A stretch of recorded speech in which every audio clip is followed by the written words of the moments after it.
Fine. We shall start then. In the previous session, we were discussing about the priority of programs and about the CPU bound and IO bound processors. Okay. So what do you mean by CPU bound process? That means it will utilize the CPU more compared to doing the IO operation. So that is what do you mean by CPU bound process.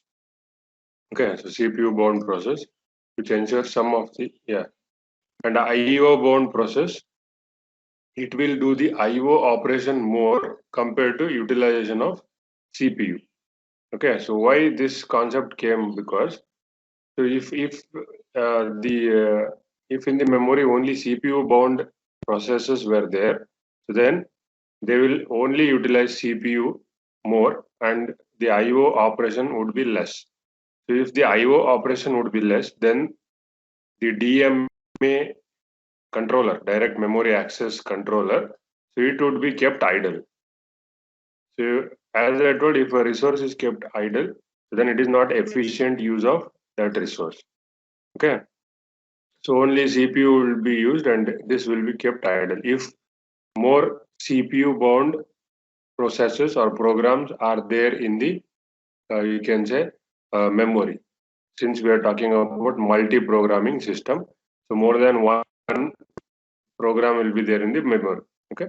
So if you go for IO bound processor programs, then what will happen is if there are more IO programs, IO bound programs in the memory of the multi-programming system, then only IO operation will be done more. Okay, so IO operation will be done more. So hence, in this case, DMA will be utilized more. Okay, so DMA is utilized more, but the CPU will be kept idle. The CPU utilization will go down. It will be kept idle. So again, it is not efficient use of resources. Okay, so that is why there should be an appropriate mix. Okay, that is in the multi-programming operating system, there should be both CPU bound programs as well as IO bound programs, so that they make use of the DMA as well as the CPU. Okay, efficient. Okay, so it is not like only CPU bound programs should be there in the memory or only IO bound programs should be there in the memory. There should be an appropriate program mix so that both the DMA and the CPU are utilized efficiently. Okay. So, so the kernel, nothing but it is a OS operating system, keeps the mix of the CPU bound and IO bound programs in the memory, where CPU bound program is involved in a lot of computation and very little IO. So as I told, it will make use of CPU more compared to IO operation. It uses CPU in long bursts, that is, it uses CPU for a long time before starting an IO operation. So similarly, an IO bound program involves very little computation, that is, it will use the CPU very less, but it will do IO more, input output operation more, so that is it will use DMA. So whenever there is a appropriate mix of both the programs, CPU bound as well as IO bound, so both the CPU as well as the DMA will be used efficient. Okay. Next, priority based preemptive scheduling. So every program is assigned a priority. So CPU always is allocated to highest priority program that wishes to use the CPU. So a low priority program executing on the CPU is preempted if a high priority program wishes to use the CPU. So I've given an example for this. Suppose a teacher is taking a class, okay, so who is having, let's say, priority -1.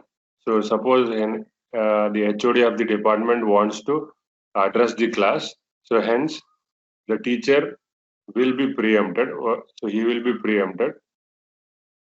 Okay, why? Because HOD is having higher priority compared to the teacher. Okay, so HOD will stop the teacher from taking the class, or he will pause the teacher from taking the class, and then he will take the control and he will start to address. So that is what is the concept here also. So if a low priority program, that is a teacher is executing on the CPU, that is he is taking the class, and if a higher priority program, that is HOD, wants to take the class or interrupt the class, he will interrupt the class because HOD or a higher is having a higher priority.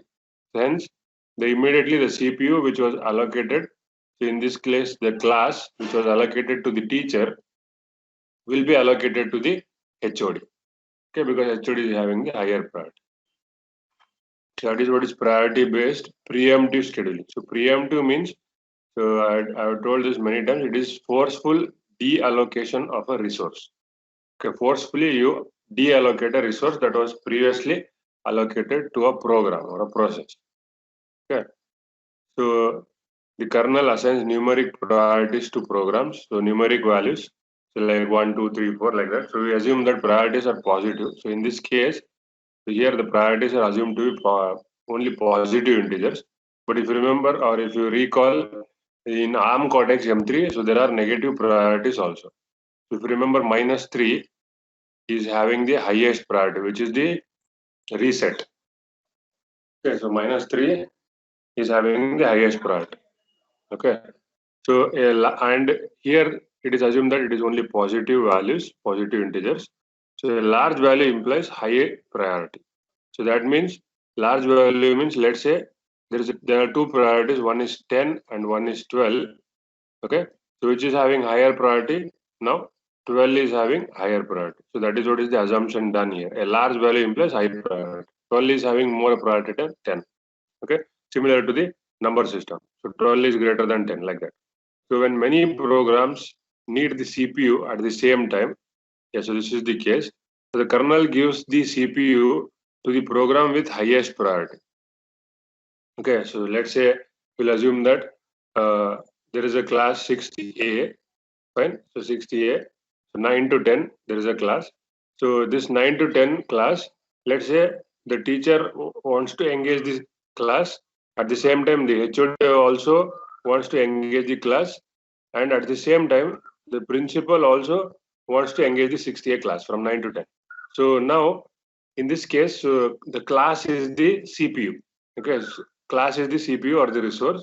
So in this case, so the operating system, what it will do is it will check the priorities of all these three persons, okay, all these three programs. So let's say the priority of the teacher is 10, the priority of the HOD is 11, and the priority of principal is 20. Okay, so it will check the priority values, and once the priority values are checked, so whichever is having the higher priority, so that is the principal, so which is having 20. So hence he will be given the chance to engage the class from 9 to 10. So class here, as I told, is the CPU. So when multiple programs want to engage the class, so when multiple programs want to engage the CPU, okay, so the program is the OS allocates the CPU to the program with highest priority. So in this case, the principal. So you have to visualize like this. Okay. So it uses priority in preemptive manner. So next is preemptive manner. That means fine. So now the class, which is the CPU, 9 to 10 class is the CPU. So that was allocated to the principal. Okay. Why? Because the three persons were trying to engage the same class, but a principal was having the higher priority, which was 20. So he was given the chance. So now this assignment is done in preemptive manner means, let's say after assigning the class to the principal and the principal is engaging the class, let's say from so he has started to engage the class and 10 minutes are done. So after 10 minutes, one more higher priority person comes. Okay, one more higher priority person comes. Let's say he is the chairman. He is the chairman of the institute. Okay, so he will be obviously having more priority. Let's say his priority is 30. So in this case, already the class, which is nothing but the CPU, is already allocated to the principal who is having the priority 20, and he has already engaged for 10 minutes. Okay, but after 10 minutes, one more higher priority person or program comes whose priority is 30. So now immediately the operating system, it will check the priority of the currently executing program, which is the principal. So the priority of the principal is 20. So the OS will check the priority of the currently executing program with the priority of the newly arrived person or program. So which is 30. So obviously 30 is greater than 20 according to the assumption. Okay. So hence preemption will be done. So that is what is preemptive manner. So preemption will be done. So immediately principal will be paused. So the class or nothing but the CPU will be allocated to the chairman because he is having the higher priority. So that means the principal was preempted. That is, he was forcefully stopped from taking the class. So and the class or the CPU was given to the chairman. That is what we mean by preemptive. Okay. So it preempts a low priority program executing on the CPU if a high priority program needs the CPU. So the same scenario that I explained just now. Okay. So this way the CPU is always executing the highest priority program. Yes. So anytime a highest priority program comes, so the CPU will be automatically allocated to the highest priority program. Okay. That is what. So always the CPU is executing the highest priority program that needs it. Okay. So he has given an example. So let assume that consider so a high priority program is performing an IO operation and a low priority program is executing the CPU. So that is so CPU is allocated to a program. Okay, so let's say the program is P2. So it is allocated to P2. Okay, so we assume that in the multi-programming operating system, only two programs are there for time being. One is P1 and one is P2. So out of which P2 is allocated to the CPU. Okay, and P2 priority is 10. Right. So now P1 is one more program in the multi-programming system. As I told, there are only two programs, and its priority is, let's say, 15. Okay. So now you might see here, so P1 is having higher priority compared to P2, but still P1 is not getting the CPU. Why? Because P1 does not want the CPU at the time being. So why? Because it is doing some IO operation. So at present, P1 is doing some IO operation, and hence it does not want the CPU. That is why P2 is given the CPU, even though it is having less priority compared to P1. Okay, so P1 doesn't want the CPU. Now, let's say after 5 milliseconds, this IO operation that P1 was doing is finished. Okay, it completed. Okay, so now P1, after finishing the IO operation, wants the CPU.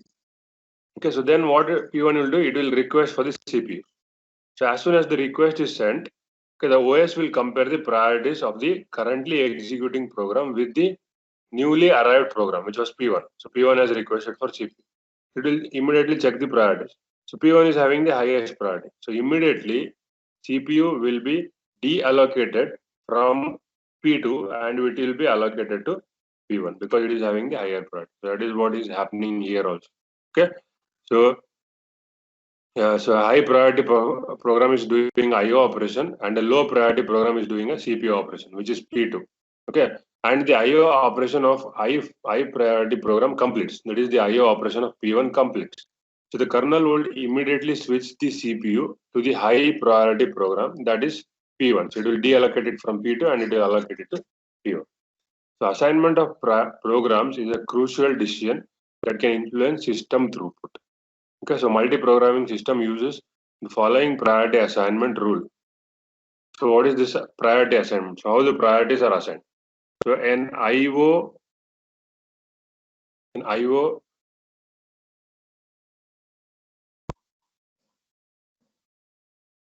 bound program should have a higher priority than a CPU bound program. So this is the rule that the multi-programming systems utilize, okay, or employ. So an IO bound program should have higher priority than a CPU bound program. Okay, so any IO bound programs will have higher priorities compared to CPU bound programs. So this is the assumption, or this is the strategy applied by multi-programming systems. So IO bound will be having more priority than CPU bound programs.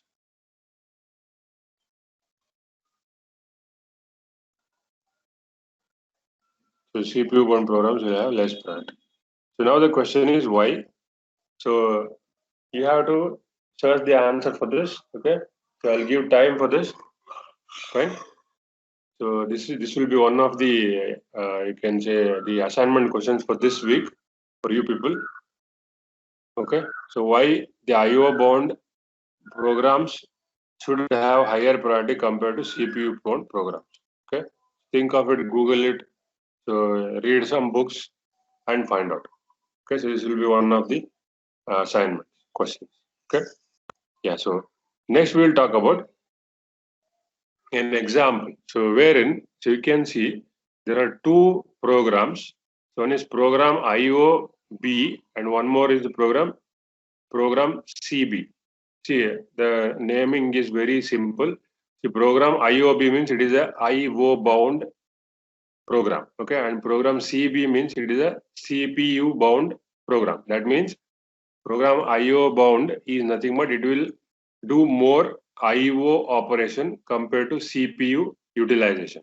Okay, so it will utilize DMA more compared to CPU. Okay, so this is what IO bound. So it is more DMA. Okay, than CPU. So CPU less CPU. So that is what is IO bound. Okay. So next is program CPU. That is CB. Program CB is CPU bound. So this is more CPU. So it will use more CPU or do more computation using the CPU, but less IO. Okay, less IO. And you can see the utilization here. The graph is plotted here. So from 0 to T1. So for this slot, the CPU is utilized by it is utilized by program IOB. Okay, and you can see fine. Next, after 0 to T1, so next the CPU is being utilized by program CB. You can see here. Next, it is utilized by program CB. Okay, so I'm only talking about CPU utilization. From 0 to T1, it is utilized by program IOB, and from T1 to T2, it is utilized by program CB. So next, from T2 to T3, it is utilized by program IOB. So I'm talking about only CPU utilization. Then from T3 to T4, so the CPU is utilized by, you can see, program CB. Okay, so next from T4 to T5, it is utilized by program IOB. CPU is utilized by program IOB. Next for T5 to T6, the CPU is utilized by which one? Program CB. Okay. Next, you can see from T6 to T7. Okay. So can you identify which program is utilizing the CPU? No program is utilizing the CPU for this slot T6 to T7. Okay, so the CPU is kept idle between T6 to T7. Next, from T7 to T8, so CPU is utilized by program IOB. Okay, and from T8 to T9, T8 to T9, so the CPU is again kept idle. You can see it. The CPU is not utilized by either program IOB or program CB. So again, it is kept idle. So it is the utilization pattern of CPU for some two programs. Okay.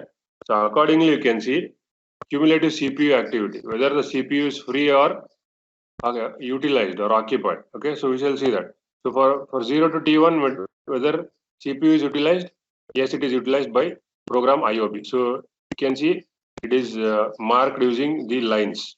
Okay. So next from T1 to T2, whether CPU is utilized, yes, it is under utilization by program CB. You can see that here. Okay. So again, it is kept utilized. So from T2 to T3, so program IOB is utilizing it.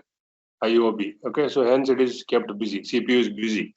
From T3 to T4, again, CPU is busy. Why? Because program CB is utilizing. Okay. So from T4 to T5, again, the CPU is busy. Why? Because program IOB is utilizing it. Right. Next, from T5 to T6, again the CPU is busy. Why? Because program CB is utilizing it. Okay. program CB is utilizing. Now from T6 to T7, we saw that neither of the programs are using it. Okay, so whether that is program IOB or program CB, both are not utilizing the CPU. So that is why you can see an empty slot here in cumulative CPU activity. From T6 to T7, the CPU is kept idle. Okay, this is one slot. Similarly, there is one more slot where CPU is kept idle, that is T8 to T9. Okay, so this is cumulative CPU activity, whether it is free or whether it is engaged. Okay. Now we will concentrate on cumulative activity. So whether cumulative can can report whether they utilized efficiently. So now coming T0 to T1. So whether any programs here, whether they are utilizing the or activity, no. Okay, so both are not doing any IO activity. You can see that here. So no IO activity by program IOB and no IO activity by program CB. So that is why in the cumulative activity, that is cumulative IO activity, so this slot is blank. Okay, it is blank, empty. So because neither of the programs are utilizing or doing IO, they are not utilizing the DMA. Okay, so now come to this slot T1 to T2. T1 to T2. So you can see IO activity is being done by program IOB. Okay, from T1 to T2. So that is why the cumulative activity, you can see it is busy. So the DMA is being utilized from T1 to T2. Next, from T2 to T3, you can see from T2 to T3, IO activity. Okay, so no IO activity by and no IO activity by program CB. Fine. So hence again an empty slot here. Okay, so that means the DM like this. If you go on checking again for this slot T4 to T5, so no IO activity will be done by both the programs. So again, this is empty or idle. So DMA is idle. Okay, getting this? So this is how you get the cumulative usage of CPU and DMA. Fine. So we see that CPU is kept idle in 2 slots. Okay, and the DMA is kept in slots. Right. There are 2 programs. One is IO bound and one is CPU bound. Why? Because see, as I told, there should be appropriate mixture. Okay, so if there are only so then the cumulative IO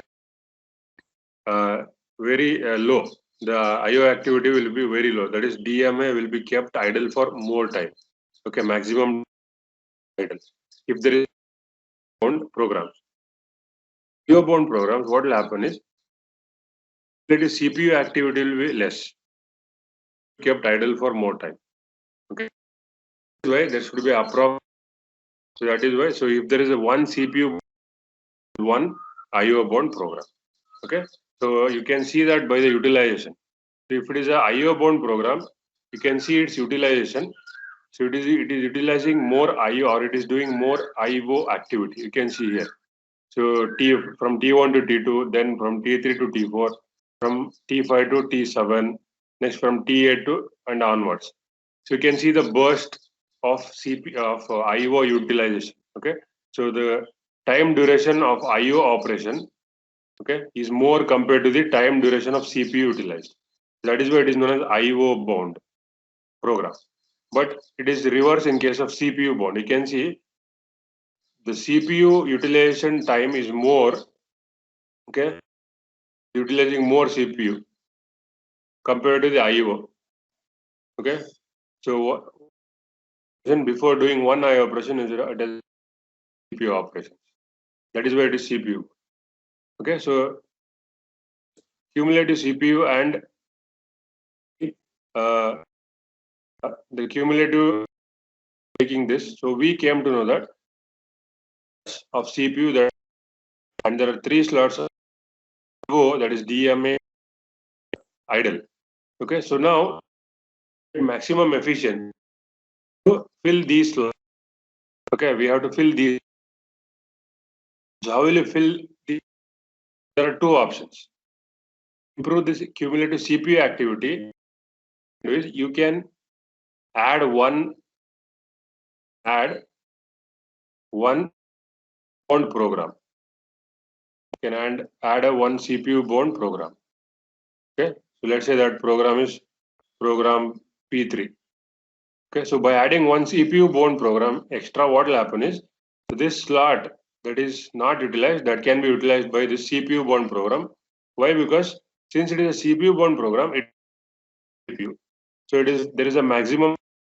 These two slots which are idle would be newly added CPU bound program.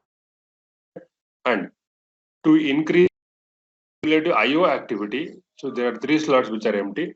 So again, what you can do? So you can add one IO program. Okay, you can add one IO bound program. So add IO bound program. Okay, so since it is IO bound program, it will engage in more IO activity. So hence there is a maximum chance that these three slots which are free could be utilized by this newly added IO program. Okay, this is the way you can increase the cumulative CPU and IO activity. Okay, so here you can see. So what is the action? So you can add a CPU bound program can be introduced to utilize time that was wasted. Okay, so that is in T7 and T8 to T9. Okay, the program that you add will have priority. It should have lower because so this program that you add, CPU bound program, it should not interfere with the CPU activity of program IOB or program CB. So the CPU activity of affected. What they are doing already, it should be done exactly without any interruption. So that is why you will add a CPU bound program with low priority. Why? Because so once these two programs use the CPU, and if there is any time left of the CPU, then only it will be allocated to this program that will be added, program 3. Okay. Okay. Hence, its presence would not affect the process or progress of other two programs. That is the case. You can say need of adding a CPU bound with higher priority because that will alter the progress of these two programs. Okay, so that should not happen. So the progress of other two programs which are already there, those progresses should not be affected. These two. Okay, so in such a way you have to add a new CPU bound program which will not affect the operation or progress of these two programs which are already there in the memory. So obviously you have to add a program with less priority. Okay, which is CPU bound. One more option, as I told, is adding add a IO bound program. Let's say program 4. Its priority between the priorities of program IO. So what this will do? Program 4 would improve IO utilization. So that is what could be utilized by this. But it would of program IOB. Okay, so program IOB. Why? Because it is already a IO bound program, and if you program which is IO bound, so they should not each other for utilizing. They should not clash for utilizing the DMA. So in such, you have to add this program 4. To add this new program. So how to add? You have to add this program with a which is priority of so that this program 4 with program IO bound, but this priority program 4 priorities program CB CPU bound. Okay, so why? Because so CPU bound will use more. Okay, so hence it will not use. It will not do much of the IO.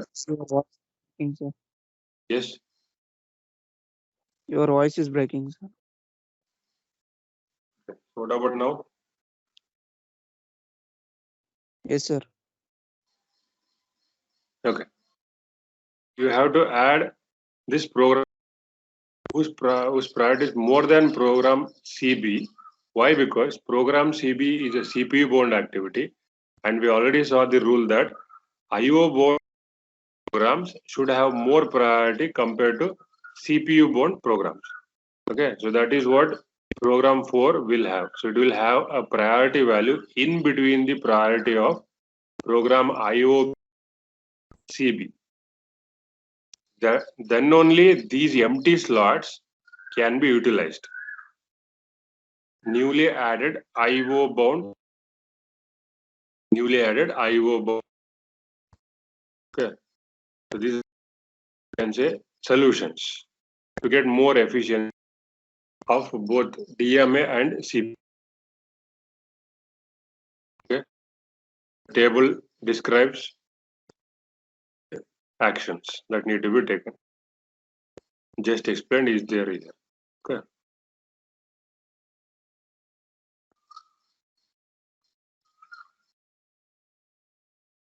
Yeah, so this schedule we already know. Okay, so remember there will be a scheduling queue. Okay, so queue, it is a first in, first out. Okay, so stack is, but queue is FIFO. Okay, in this case, the queue here. So in this process or program arrives first, be given the chance scheduler to. Okay, so this is what is the example. Fine. So now we'll go for time sharing. Sharing system. So the name itself indicates in an interactive computing environment. So till now we discussed about two types of operating systems: batch processing and multi-programming. Both were non-interactive. But now new operating system. So this is time sharing system. It is talking about interactive computing system. Okay, so a user submits a computational requirement. It is nothing but a sub request to a process and examines its response on the monitor screen. Okay, so example I told in the previous session, wherein so you write a program for multiplication of two numbers. Okay, so the program has to read two numbers from the user.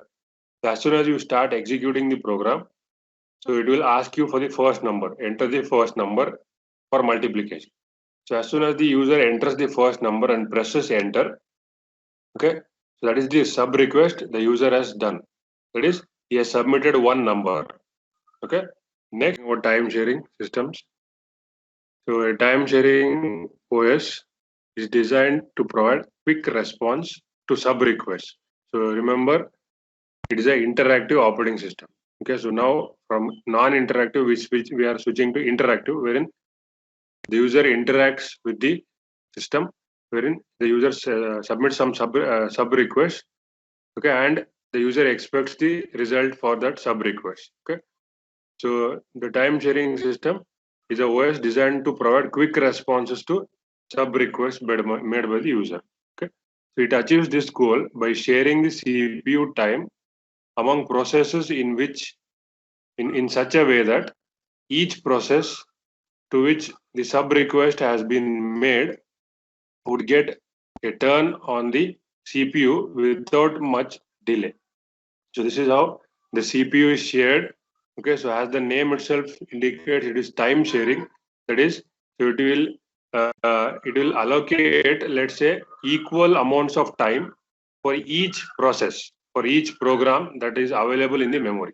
Okay, so let's say there are three programs in the memory: P1, P2, and P3.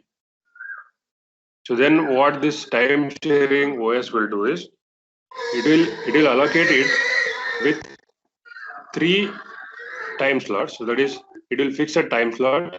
So let's say that time slot is 5 milliseconds. Okay, the time slot is 5 milliseconds. Then what will happen is it will allocate the CPU for each of the process available, each of the programs available in the memory, exactly 5 milliseconds. It will allocate P1 with time 5 milliseconds to use the CPU. So after 5 milliseconds of CPU time is over, then the CPU is given to P2 again for 5 milliseconds only. So after the time given to P2 is over, that is 5 milliseconds, the CPU will be given to P3 again for 5 milliseconds. So this is what the time sharing systems will do. Okay, so the name itself indicates. So they will fix a time, okay, which is known as, usually this is known as a time slice. Okay, so this is known as a slice. It is a slice of a time. Okay, so just like a slice of a watermelon, like that. So it is slice of time. Okay, so the slice is 5 milliseconds. So this slice is allocated to every process or program available in the operating system that is willing to use the CPU. So now you will understand this diagram. Okay, so this diagram is actually for time sharing only, time sharing systems only. See, I'll re-edit this PDF, the whatever the notes that is already shared to you. There are minor mistakes and there are minor typing mistakes. So I'll edit this and I'll share it once again. Okay, for timing, utilize the same. Okay. So this is the diagram for time sharing systems, wherein you can see there is a first in, first out memory, which is nothing but this scheduling queue. Okay. So as I told, this is a queue. So whichever process enters first, that will be given the chance to execute. And this is done using the OS program, that is the scheduler. Okay. So the scheduler will take care of the scheduling, that is whichever program is there in the list, whichever program is there first in the list, that will be given the chance to execute. Okay, so there is no concept of priority here. Okay, no priority, that is if a higher priority process comes and sits in this queue, okay, that will not be immediately given the chance. No, until its turn comes, then only it will be given the CPU. Until that, it will have to wait in the queue only. Okay, so this is like you are visiting a temple. Okay, so to get the darshan there, so you have to wait in a queue, and there are no special entries. Okay, there are no special entries. Even though a VIP comes, he should also use the same queue. He should also stand in the queue. So until his turn comes, so then only he will be allowed inside the temple.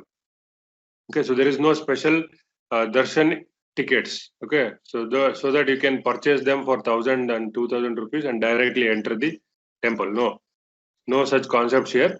No concept of priority. Each program is treated with equal priority. Okay, whether it is a VIP program or whether it is a normal program. So whichever program enters the queue first, that program will get the CPU first. That is the concept. Okay, the scheduler will do that.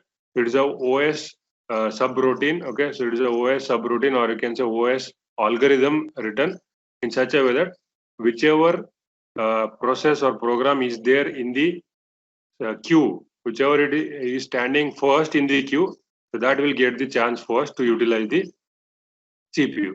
And for how much time will that program get the CPU, or will for how much time the program will get the time to use the CPU? That depends on the time slice. Okay, the time slice that I talked about.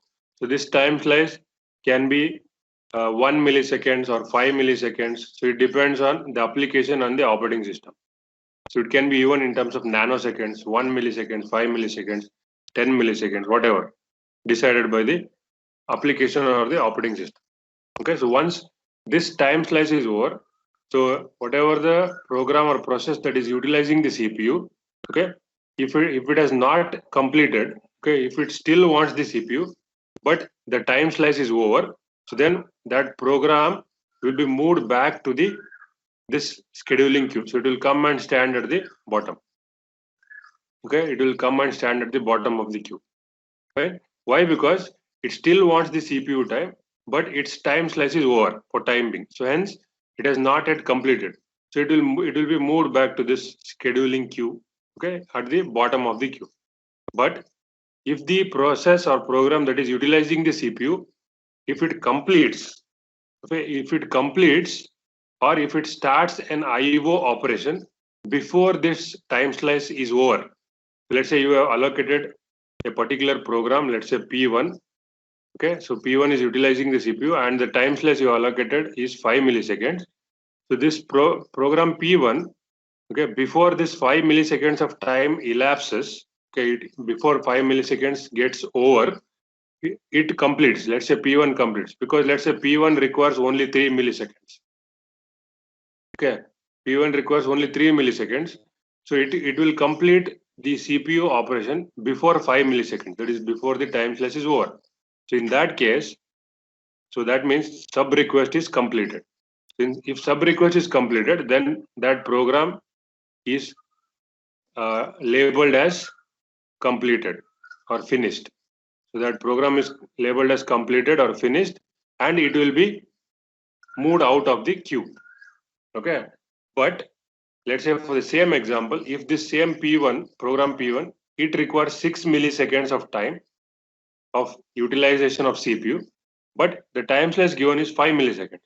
So in that case, so after this time slice elapses, that is 5 milliseconds, P1 is yet to complete. Okay, it has not yet completed because it requires 6 milliseconds of CPU time, but it is only given 5 milliseconds because that is the time slice.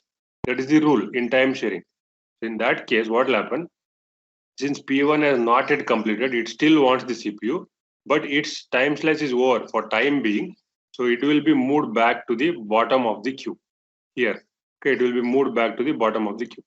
So that once again P1 will get its chance, okay, in this queue, because since it is a queue, so queue will get empty.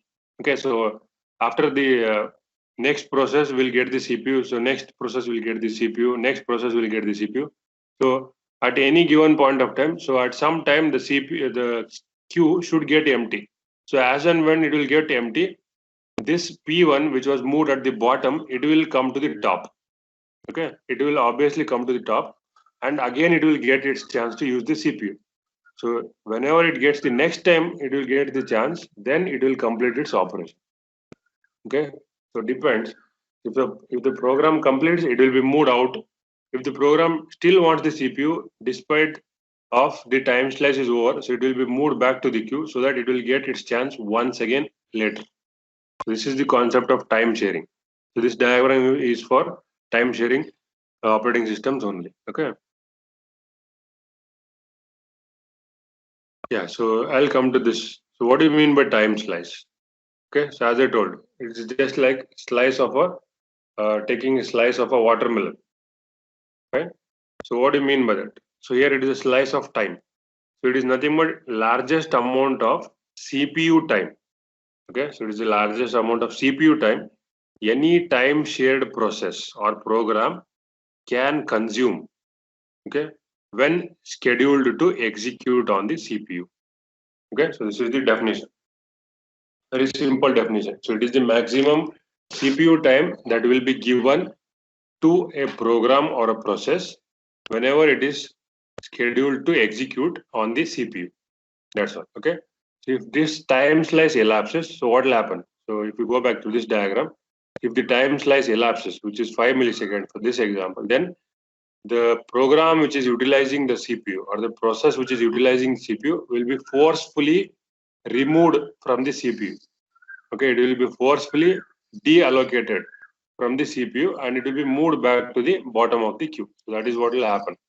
Okay, so if this time slice elapses before the process completes servicing a sub request, then the kernel, which is nothing but the core of the operating system. So kernel means it is the core of the operating system.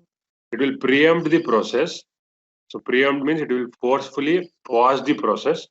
Okay, it will forcefully deallocate the CPU from the process, and it moves it. And moves it means it moves the process to the end of the scheduling queue. So that is what to the bottom of the queue, and the schedules another process. Okay, so that is once the process is moved out, okay, to the bottom of the queue at the end of the queue. The next process, which is at the top of the queue, will get the CPU. So scheduler will do that job. Okay, so same thing is explained here. So the preempted process would be rescheduled when it reaches the top of the queue once again. Obviously, that is what the concept. So now it is at the bottom, but as and when the queue becomes empty, okay, so this process which was at the bottom, it will reach the top. Okay, and then again it will get its chance to exit. Okay, same thing, whatever I explained. So since it is a interactive operating system, so here the service, the quality of service is measured in terms of response time. Okay, it will not be measured in terms of turnaround time. Okay, so turnaround time is only for non-interactive systems. So here the service is quality is measured using response time, which is represented as RT here. You can see here. And how to calculate this RT? So there is a formula. RT is equal to response time is equal to N into delta plus sigma. So what we shall see what is N, delta, and sigma. So RT is response time. See N. So what is N? N is number of users using the system at a time. Okay. So there can be multiple users or multiple programs, multiple sub requests, right? So how many users are using the program, so that particular system at a time? That is N. Okay. So that is what is N here. Next, so what is delta? So delta is nothing but to complete a service of each user sub request. So the CPU requires delta CPU seconds. So delta is nothing but it is the time required to complete a sub request by the CPU. That is what is delta. Okay. So let's say a program or a process P1 requires 13 milliseconds of time to complete a sub request. So that is what is delta for that particular process. Okay. And then what is sigma? Sigma is the scheduling overhead. Okay. That is the CPU time consumed by the kernel to perform scheduling. What do you mean by this? Delta is the overhead. So what do you mean by overhead is here. So again, if you go for this diagram, see, let's say you schedule P1 for execution here, correct? So P1 is utilizing the CPU and the time slash is 5 milliseconds. Okay.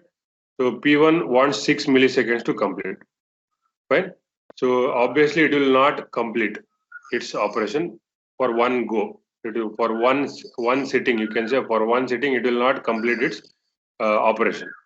So after the time slash is over, that is at 5 milliseconds. So the operating system should stop P1 from utilizing the CPU. Okay. Okay. So after 5 milliseconds are over, so operating system will stop P1 from utilizing the CPU. Okay. It will stop it first. And then what it will do, it will move the P1 back to the scheduling queue at the bottom. Okay, it will move it to the bottom. Why? Because P1 has not yet completed. It wants the CPU once again. So it is moved at the bottom of the CPU. The scheduling queue. Then it will take the next process, which is in the top position, which is in the front of the queue, and it will be given the chance to execute in the CPU. So this much process has to be done. Okay. Obviously, to do such this much amount of process, there is some time consumed. Okay, there is some time consumed. Stop P1 from executing, move it back to the scheduling queue, then select a new process which is in the top of the queue to utilize the CPU. So obviously, some time is consumed for this. So this time consumed to do this operation is known as the overhead, which is denoted as sigma. Scheduling overhead. Okay, the CPU time consumed by the kernel to perform scheduling. Right? Yeah, so the response time now is n into sigma plus delta. So we know what is sigma delta. Okay. Next, there is a equation for CPU efficiency. So CPU efficiency is denoted by eta. See, there is a typing mistake here. So eta is equal to, it is actually delta divided by delta plus sigma. Okay, it is delta plus sigma. So CPU efficiency eta is equal to delta by delta plus sigma. Okay, so these are the equations. So just remember the equations. Okay, so that you can express that in the examination. So the actual response time may be different from the value of RT predicted, okay, for two reasons. So according to this equation, whatever the values you get, that might be slightly different, he says. Why? Because there are two reasons. First, all users may not have made the sub request to their processes.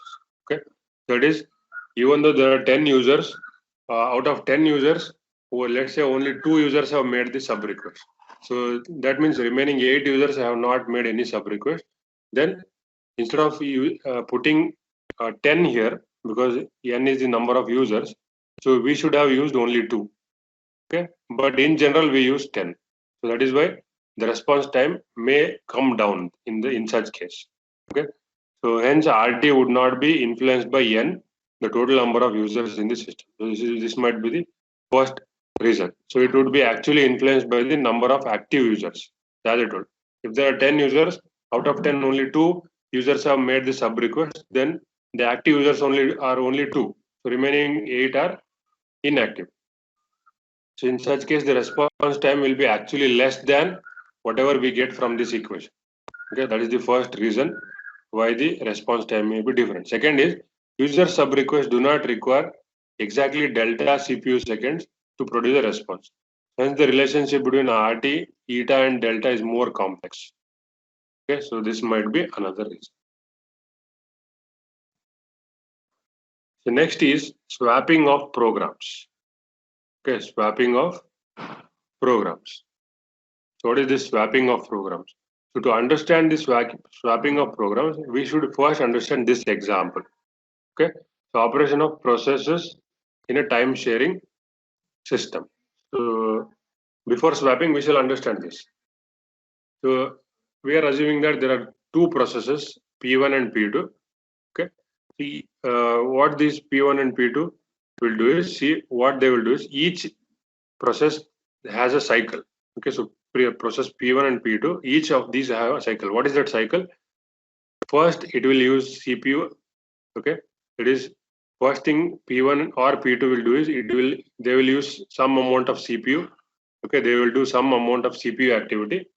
Okay, then after doing that CPU activity, they will do some IO activity. Okay, so first they will do CPU activity, then they will do IO activity. Okay, to report the result. So why IO activity is done? To report the result. Let's say some result will be available that will be stored into the memory. So to store the result in the memory, you require to do some IO operation, input output operation. So after that, they will wait until the next sub request is submitted.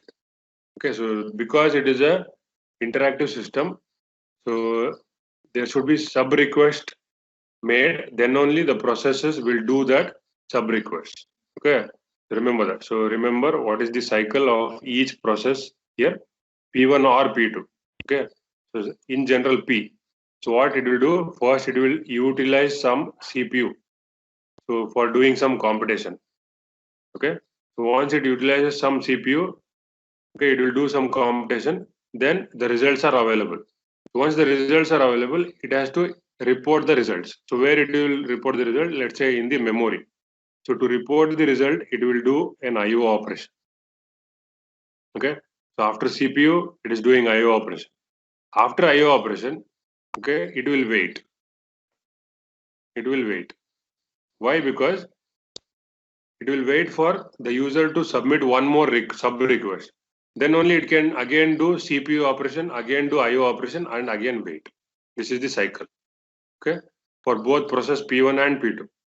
Remember this. Okay. Next, the CPU utilization. The CPU utilization of P1 and P2 are 15 and 30 milliseconds. Okay, that means, so P1 requires 15 milliseconds of CPU time to do its CPU activity, CPU computation. Okay, but P2 requires 30 milliseconds to do the CPU activity, that is to do the computation. Okay, and the P1 requires 100 milliseconds of time to do the IO operation, and P2 requires 60 milliseconds of time to do its IO operation. See, the requirements are different for each process because it depends on the type of sub request made. Okay, so P1 requires 15 milliseconds of CPU time, 100 milliseconds of IO time. Okay, and then after both are done, 15 and 100, they will wait. That is, P1 will wait. Why it will wait? Because it will wait until the user submits one more sub request. Okay, so what P2 will do? So it requires 30 milliseconds of CPU time to do the computation, and then after that it requires 60 milliseconds time of IO operation, it is DMA access, and then again it will wait for the user to submit one more sub request. Okay, so hope you are getting. So based on this, here there is a table here. Okay, so based on this, whatever we agreed, okay, so there is a table, and in this table it will show you in time sharing systems how the scheduling is done. So we shall discuss about